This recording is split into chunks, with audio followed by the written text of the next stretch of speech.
Good morning everyone. Welcome to Exam Orbit classes. आज है 22 अप्रैल और आज के सेशन में 22 अप्रैल से संबंधित टॉप 10 करंट अफेयर के क्वेश्चंस डिस्कस करेंगे जो कि सभी परीक्षाओं के लिए महत्वपूर्ण है। तो सबसे पहले आप सभी के लिए एक सवाल है, आंसर करना है कमेंट्स बॉक्स में। फसल बीमा योजना के लिए राष्ट्रीय पुरस्कार किसे मिला है? मध्य प्रदेश, उत्तर प्रदेश, कर्नाटक या फिर तमिलनाडु? इस सवाल का आंसर आपको मिलेगा क्लास के लास्ट में और जिनको आंसर पता है वो लिखेंगे कमेंट्स बॉक्स में।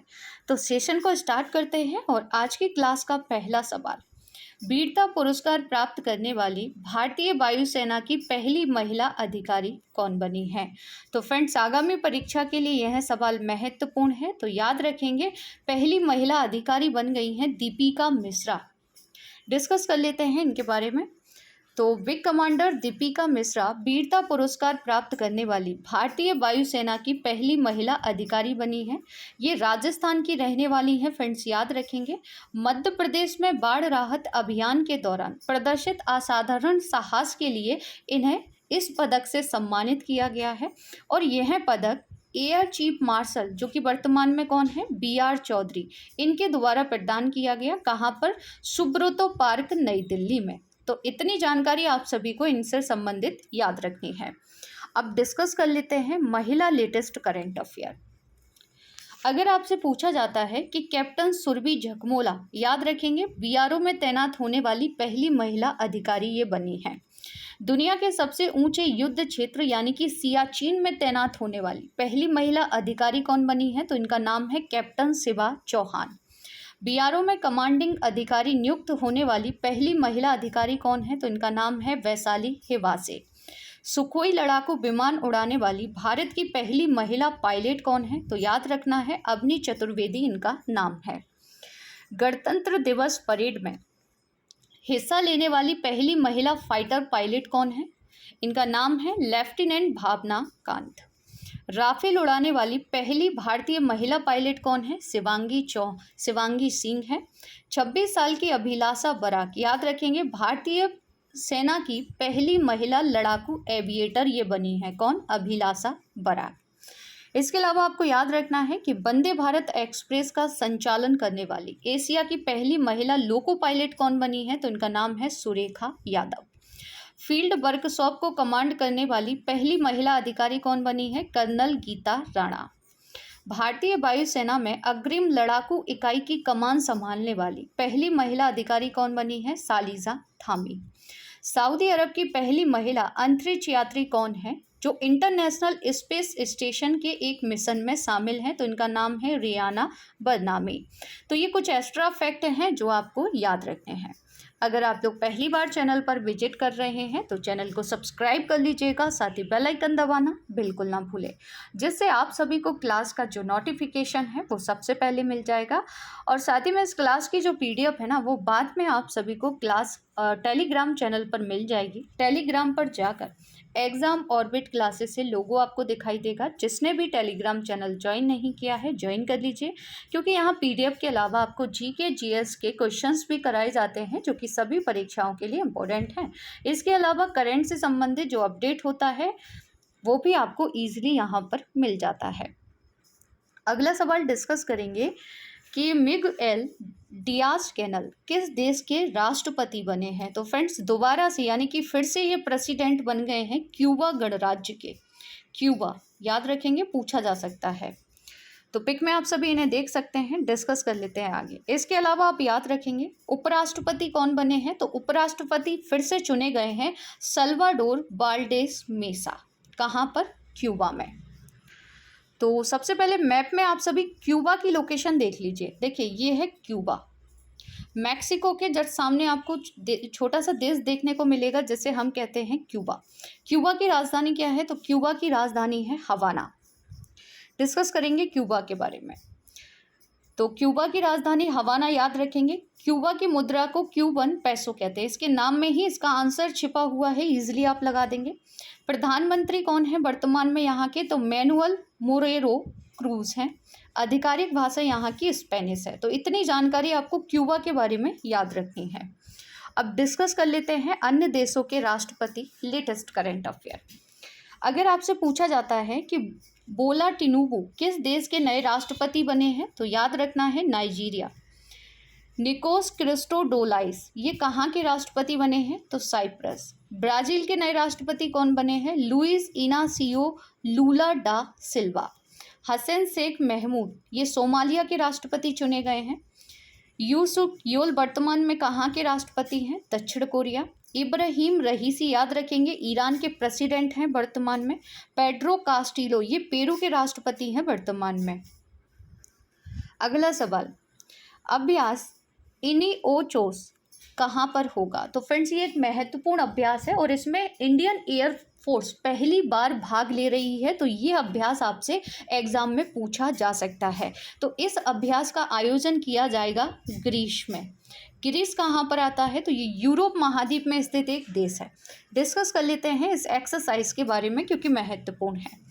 तो देखिए, भारतीय वायुसेना यानी कि इंडियन एयर फोर्स अभ्यास इनिको जो 23 में भाग लेगी, जो ग्रीस की वायुसेना हेलनिकी वायुसेना द्वारा आयोजित एक बहुराष्ट्रीय अभ्यास है। यह अभ्यास 24 अप्रैल से शुरू होगा और 4 मई 2023 तक चलेगा। याद रखेंगे कहाँ पर होने वाला है, तो ये ग्रीस में होगा और भारतीय वायुसेना के 4 सुखोई 30 MKI और 2 C-17 विमानों के साथ इसमें भारतीय वायुसेना भाग लेने वाली है और पहली बार इसमें भाग लेगी, तो ये आपको याद रखना है। तो सबसे पहले मैप में आप सभी ग्रीस की लोकेशन देखेंगे, ये है ग्रीस, यहाँ पर यह अभ्यास होगा और ये बहुसदस्यीय अभ्यास है। यानी कि ये जो अभ्यास है, ये जो एक्सरसाइज है, ये यूरोप की सबसे बड़ी एयर एक्सरसाइज मानी जाती है। इसमें फ्रांस, इटली जैसे कई देश शामिल हो रहे हैं और पहली बार इस अभ्यास में भाग लेगी इंडियन नेवी। तो ये भी आप याद रखेंगे, है ना, महत्वपूर्ण है, पूछा जा सकता है कि इसका आयोजन कहाँ पर किया जा रहा है। अब आप मुझे बताइए कि 2022 में पिच ब्लैक एक बहुसदस्यीय अभ्यास हुआ था, किस देश में आयोजित किया गया था जिसमें भारतीय वायुसेना ने भी भाग लिया था, ये आप मुझे कमेंट्स करके बताएंगे। पिच ब्लैक का आयोजन कहाँ किया गया था। आगे डिस्कस कर लेते हैं कुछ एक्स्ट्रा फैक्ट, जैसे कि बहुपक्षीय अंतर्राष्ट्रीय वायु अभ्यास ओरियन कहाँ हो रहा है, तो इसका आयोजन किया जा रहा है फ्रांस में। बहुपक्षीय युद्ध अभ्यास ला पेरोस के तीसरे संस्करण का आयोजन 13 से 14 मार्च 2023 तक कहाँ पर हुआ था, हिंद महासागर में। अमेरिका ने किस देश को 220 क्रूज मिसाइलों की बिक्री करने की मंजूरी दे दी है, ऑस्ट्रेलिया को। अफगानिस्तान पर भारत मध्य एशिया संयुक्त कार्य समूह की जो पहली बैठक है, इसका आयोजन कहाँ किया गया, दिल्ली में। द्विपक्षीय समुद्री अभ्यास सिलिनेक्स 2023 ये कहाँ पर हुआ है, तो इसका आयोजन कोलंबो में किया गया। अगला सवाल, रोबर विल्सन निम्न में से कहाँ के पहले अश्वेत मुख्य न्यायाधीश बने हैं, तो याद रखेंगे रोबर जो विल्सन है ये पहले अश्वेत मुख्य न्यायाधीश बने हैं न्यूयॉर्क में। न्यूयॉर्क के बारे में कल के सेशन में भी हमने डिटेल से चर्चा की थी।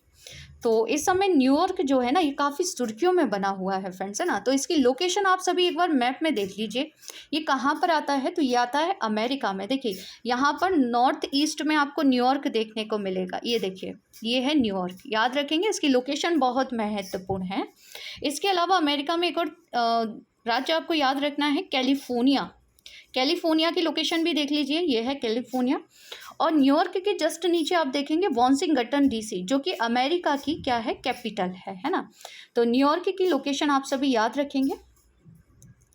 तो आगे डिस्कस कर लेते हैं न्यूयॉर्क के बारे में। तो यहाँ की जो मेयर है वर्तमान में वो एरिक एडम्स है, जबकि यहाँ की राजधानी है अल्बानी। तो ये 2 पॉइंट एक्स्ट्रा आपको न्यूयॉर्क के बारे में याद रखने हैं। अगला सवाल, एशियन इंफ्रास्ट्रक्चर इन्वेस्टमेंट बैंक ने निम्न में से कहाँ अपना पहला विदेशी कार्यालय खोलेगा। यानी कि जो ये एशियन इंफ्रास्ट्रक्चर इन्वेस्टमेंट बैंक है ना, ये अपना जो पहला विदेशी कार्यालय है ये कहाँ पर खोलने वाला है, तो याद रखेंगे ये आबू धाबी में खोलेगा, जिसके लिए हाल ही में हस्ताक्षर किए गए हैं, एक समझौता हुआ है। तो ये क्वेश्चन डायरेक्ट बन सकता है, आबू धाबी ग्लोबल मार्केट में यह अपना पहला विदेशी कार्यालय खोलेगा, कौन, एशियन इंफ्रास्ट्रक्चर बैंक, ठीक है। इसके बारे में आप याद रखेंगे। ये एक बहुसदस्यीय विकास बैंक है जो स्थिरता पर केंद्रित बुनियादी ढांचा परियोजना के वित्त पोषण को प्राथमिकता देता है। तो अब डिस्कस कर लेते हैं संयुक्त अरब अमीरात के बारे में। तो लोकेशन देखेंगे आप मैप में, ये है छोटा सा देश संयुक्त अरब अमीरात। संयुक्त अरब अमीरात की राजधानी आबू धाबी है। यहाँ की जो भाषा है वो अरबी है। राष्ट्रपति कहें या फिर क्राउन प्रिंस कहें तो मोहम्मद बिन जायद अल नहयान है। प्रधानमंत्री मोहम्मद बिन राशिद अल मखदूम हैं। उपराष्ट्रपति मोहम्मद बिन राशिद अल मखदूम और मंसूर बिन जायद अल नहयान है। अगला सवाल, माउंट अन्नपूर्णा कहाँ पर स्थित है? तो फ्रेंड्स, माउंट अन्नपूर्णा फिलहाल सुर्खियों में काफ़ी बनी हुई है, तो याद रखेंगे ये आती है नेपाल में। डिस्कस कर लेते हैं इसके बारे में। तो यह है समुद्र तल से 8,091 मीटर की ऊंचाई पर दुनिया का 10वां सबसे ऊंचा शिखर है, यानी कि सबसे ऊंचा पर्वत है 10वें स्थान पर। अब ये सुर्खियों में इसलिए है क्योंकि राजस्थान के रहने वाले भारतीय पर्वतारोही, इनका नाम है अनुराग मालू, जिन्हें आप सभी पिक में देख सकते हैं। तो अनुराग मालू जो अन्नपूर्णा पर्वत पर एक गहरी दरार में गिरने के बाद लापता हो गए थे, बचावकर्ताओं द्वारा गंभीर स्थिति में जीवित इन्हें खोज लिया गया है। तो क्वेश्चन एग्जाम में बन सकता है ज्योग्राफी से संबंधित कि माउंट अन्नपूर्णा जो है ये किस देश में है, तो आप याद रखेंगे ये आती है कहाँ पर? नेपाल में। अब आप मुझे बताइए कंचनजंगा पर्वत शिखर कहाँ पर है? नेपाल की अगर बात की जाए तो रामचंद्र पौडेल हाल ही में नेपाल के नए राष्ट्रपति चुने गए हैं। भारत और नेपाल की सेनाओं के बीच भारत नेपाल संयुक्त सैन्य प्रशिक्षण अभ्यास, यानी कि जो 16वां संस्करण है सूर्य किरण का, इसका आयोजन किया गया था नेपाल में। नेपाल में कहाँ पर? तो सलझंडी में। भारत ने नेपाल को हराकर सैफ अंडर 17 का जो खिताब है ये अपने नाम कर लिया है। भारतीय सेना प्रमुख हैं मनोज पांडे, नेपाल की सेना जनरल मानद से इन्हें सम्मानित किया गया है। तो ये जानकारी आप नेपाल के बारे में याद रखेंगे। तो नेपाल की लोकेशन आप देख सकते हैं, ये है नेपाल। नेपाल की राजधानी काठमांडू है, याद रखेंगे आप सभी, ठीक है। और भारत के किन राज्यों की जो सीमा है वो नेपाल से लगती है? उत्तराखंड याद रखना है, उत्तर प्रदेश के बाद बिहार याद रखेंगे, बिहार के बाद आपको याद रखना है वेस्ट बंगाल, और इसके बाद आप याद रखेंगे सिक्किम। अगला सवाल, असम और किस राज्य ने सीमा विवाद को सुलझाने के लिए समझौते पर हस्ताक्षर किए हैं? तो फ्रेंड्स, ये क्वेश्चन महत्वपूर्ण है, याद रखेंगे। पूछा जा सकता है कि जो सीमा विवाद है इस समय किन दो राज्यों के बीच बना हुआ है, सुर्खियों में है, पूछा जा सकता है। तो असम और किसके बीच है? तो ये अरुणाचल प्रदेश के बीच है। और ये समझौता कहाँ पर हुआ है? ये हुआ है नई दिल्ली में। समझौता किसने करवाया है? तो याद रखेंगे अमित शाह जी, ठीक है, नई दिल्ली में हुआ है। डिस्कस कर लेते हैं इसके बारे में। तो इस समझौते पर असम के मुख्यमंत्री हेमंत बिस्वा शर्मा और अरुणाचल प्रदेश के मुख्यमंत्री पेमा खांडू ने दिल्ली में केंद्रीय गृह मंत्री अमित शाह की उपस्थिति में हस्ताक्षर किए हैं। दोनों राज्यों के बीच समझौते से सीमा से सटे 123 गांवों का विवाद समाप्त हो जाएगा और समझौते के बाद दोनों राज्यों की सीमाओं का निर्धारण करने के लिए सर्वे ऑफ इंडिया द्वारा विस्तृत सर्वेक्षण भी किया जाएगा। देखिए, विवाद क्या है असम और अरुणाचल प्रदेश के बीच? तो असम अरुणाचल प्रदेश के बीच जो सीमा है, यानी कितने किलोमीटर की अंतर्राज्यीय ये सीमा साझा करते हैं, तो ये आपको याद रखनी है, पूछी जा सकती है। 804.10 किलोमीटर है ना।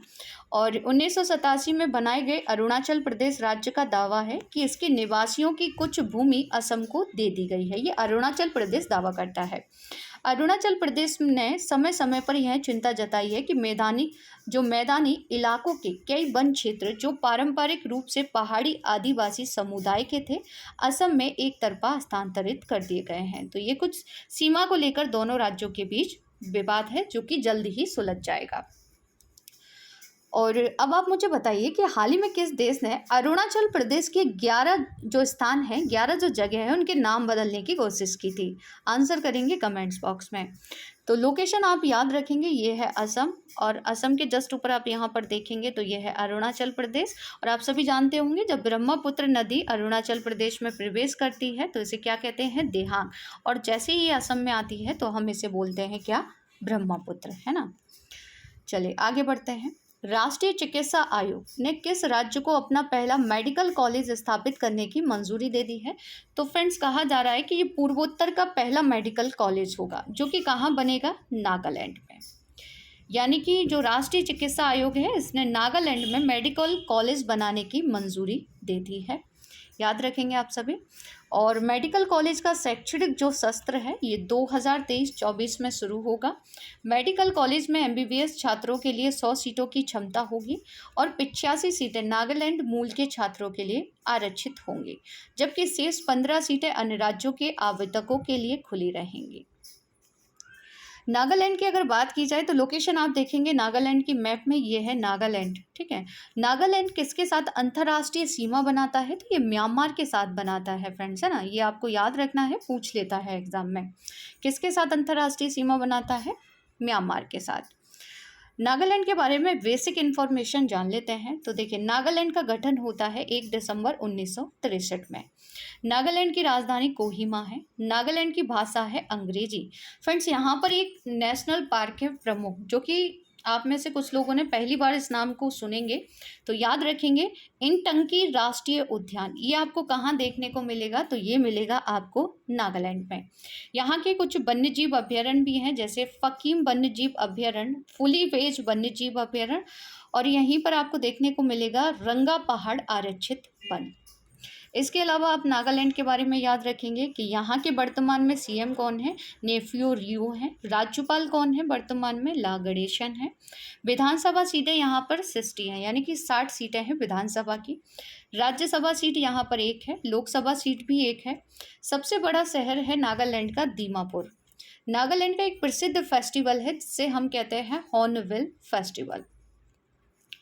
यहाँ की प्रमुख नदियों में आती हैं लोंग लेंग नदी, पेरेन, फेक, जुहेन बोटो, कोहिमा, मोन और तुएन सांग। ये सभी प्रमुख नदियाँ हैं कहाँ की? नागालैंड की। अब आप मुझे बताइए कि ऑरेंज फेस्टिवल यानी कि जो संतरा उत्सव है ये किस राज्य में मनाया जाता है? अगला सवाल, यूनिकॉर्न की संख्या के मामले में दुनिया का तीसरा सबसे बड़ा देश कौन सा बन गया है? तो फ्रेंड्स, अमेरिका और चाइना के बाद दुनिया का तीसरा देश बना हुआ है कौन? भारत। ये एक हाल ही में एक रिपोर्ट प्रकाशित की गई है। देखिए, हुरन का ग्लोबल यूनिकॉर्न इंडेक्स 2023, ये रिपोर्ट के मुताबिक भारत, अमेरिका और चीन के बाद यूनिकॉर्न की संख्या के मामले में दुनिया का तीसरा सबसे बड़ा देश बना हुआ है। वहीं अगर आपसे पूछा जाता है कि भारत में यूनिकॉर्न की संख्या वर्तमान में कितनी है, तो 138 है, जिनमें से 70 भारतीय सह संस्थापकों द्वारा स्थापित किए गए थे, लेकिन उनका जो मुख्यालय है यानी कि हेडक्वार्टर है वो भारत के बाहर स्थित है, जबकि 68 भारत में ही स्थित है। तो तीसरा यूनिकॉर्न देश कौन सा है? तो आपको याद रखना है भारत है, अमेरिका और चीन के बाद। अगला सवाल, दुनिया के सबसे बड़े और शक्तिशाली रॉकेट जिसका नाम है स्टारशिप की लॉन्चिंग फेल हो जाने से इसे किसने इसकी जो लॉन्चिंग है वो फेल हो गई है, इसे किसने लॉन्च किया था? तो फ्रेंड्स, याद रखेंगे इसे स्पेस एक्स के द्वारा लॉन्च किया गया था। स्पेस एक्स किसकी कंपनी है? एलन मस्क की कंपनी है। इसकी लॉन्चिंग होती है अमेरिका से, याद रखेंगे आप सभी। और स्टारशिप रॉकेट सिस्टम के इस 120 मीटर ऊंचे रॉकेट की यह पहली फुल टेस्टिंग थी। लॉन्च के कुछ देर बाद ही इसमें विस्फोट हो गया और इसकी लॉन्चिंग फेल हो गई। स्पेस एक्स ने बताया है कि टीम डेटा की समीक्षा कर रही है, जिसके बाद अगली टेस्टिंग की दिशा में काम किया जाएगा। स्पेस एक्स की जो स्थापना है ये 2002 में की गई थी, किसके द्वारा? एलन मस्क के द्वारा। क्लास की शुरुआत में जो सवाल मैंने आपसे पूछा था कि फसल बीमा योजना के लिए राष्ट्रीय पुरस्कार किसे मिला है, तो फ्रेंड्स यह पुरस्कार कर्नाटक को मिला है और ये पुरस्कार कर्नाटक को छत्तीसगढ़ में दिया गया है। छत्तीसगढ़ में एक राष्ट्रीय सम्मेलन के दौरान कर्नाटक को सम्मानित किया गया। तो प्रधानमंत्री फसल बीमा योजना, इसकी शुरुआत कब हुई थी? तो आपको याद रखना है ये 2016 में शुरू की गई थी। कल के सेशन का रिवीजन कर लेते हैं एक बार। प्रधानमंत्री नरेंद्र मोदी जी ने पहले वैश्विक शिखर सम्मेलन का उद्घाटन कहाँ पर किया? तो नई दिल्ली में किया था। लता दीनानाथ मंगेशकर पुरस्कार किसे दिया जाएगा? तो ये मिलेगा आशा भोंसले को। किसे राष्ट्रीय सुरक्षा परिषद सचिवालय में सैन्य सलाहकार के तौर पर नियुक्त किया गया है? तो फ्रेंड्स, इनका नाम है संदीप सिंह, जिन्हें आप सभी पिक में देख सकते हैं। किस भारतीय अमेरिकी को यूएस में deputy under secretary of defence नियुक्त किया गया है? राधा अयंगर प्लेम को, जिन्हें आप सभी पिक में देख सकते हैं। 8वीं भारत थाईलैंड रक्षा वार्ता 20 अप्रैल को कहाँ पर आयोजित की गई? तो ये वार्ता हुई है बैंकॉक यानी कि थाईलैंड में। दुनिया का सबसे धनी शहर कौन सा बन गया है? तो दुनिया का सबसे धनी शहर पहले स्थान पर है न्यूयॉर्क और सेकंड पर आप याद रखेंगे टोक्यो है। रक्षा अनुसंधान और विकास संगठन उद्योग अकादमी उत्कृष्टता केंद्र का जो उद्घाटन है ये कहाँ पर किया गया है? आईआईटी हैदराबाद में। भुगतान सेवा फर्म वर्ल्ड लाइन इंडिया की एक रिपोर्ट के अनुसार कौन सा शहर देश में 2022 में शीर्ष डिजिटल भुगतान लेन देन शहरों में से एक के रूप में उभरा है? तो चेन्नई है जो कि 5वें स्थान पर है, और वहीं शीर्ष पर अगर आपसे पूछता है कि पहले स्थान पर कौन है तो बेंगलोर है। किस देश ने भारत का पहला voice biometric authentication banking app launch किया है? सिटी यूनियन बैंक के द्वारा इसकी लॉन्चिंग की गई है। भारतीय सेना ने सैन्य कर्मियों को चीनी भाषा का प्रशिक्षण देने के लिए किस यूनिवर्सिटी के साथ समझौता किया है? तेजपुर यूनिवर्सिटी। और जी ये कहाँ पर आती है? तो याद रखेंगे ये असम में है। एससीओ के सदस्य राज्यों के विभागों के प्रमुखों की बैठक की अध्यक्षता किसने की है? तो अमित शाह जी के द्वारा की गई है। तो ये था कल का करंट अफेयर। अगर डिटेल से जानना है तो एक बार कल की क्लास ज़रूर देख लीजिएगा। अब रिवीजन कर लेते हैं विश्व के प्रमुख पर्वत। हिमालय पर्वत किसके अंतर्गत आता है? तो ये नवीन वलित पर्वत के अंतर्गत आता है। हिमालय पर्वत की उत्पत्ति किस भूसन्नति से हुई है? तैथिस से। कौन सा पर्वत महाद्वीपीय जल विभाजक के रूप में जाना जाता है? रॉकीज। विश्व की सबसे लंबी पर्वतमाला कौन सी है? एंडीज है। पिरनी जो पर्वत है ये किन दो देशों के मध्य है? फ्रांस और स्पेन के बीच है। एटलस पर्वत श्रेणी कहाँ स्थित है? उत्तर पश्चिमी अफ्रीका में है ना। कोर्डिलेरा डी लॉस एंडीज पर्वत श्रेणी कहाँ पर है? पश्चिम दक्षिण अमेरिका। अल्फा या अल्पास पर्वत श्रेणी कहाँ पर है? मध्य यूरोप में है। ट्रांस अंटार्कटिका पर्वत श्रेणी अंटार्कटिका में है। ग्रेट डिवाइडिंग रेंज पर्वत श्रेणी कहाँ पर है? पूर्वी ऑस्ट्रेलिया में। कल के सेशन में आपसे जो सवाल पूछे थे आंसर एक एक करके डिस्कस कर लेते हैं। तो डॉलर के मुकाबले नई मुद्रा कौन बनाएगा? ब्रिक्स देश। इंडियन जस्टिस रिपोर्ट 2022 के अनुसार कौन सा राज्य न्याय तक पहुंच प्रदान करने वाले राज्यों और केंद्र शासित प्रदेशों की सूची में सबसे ऊपर है? तो सही आंसर था ऑप्शन ए कर्नाटक।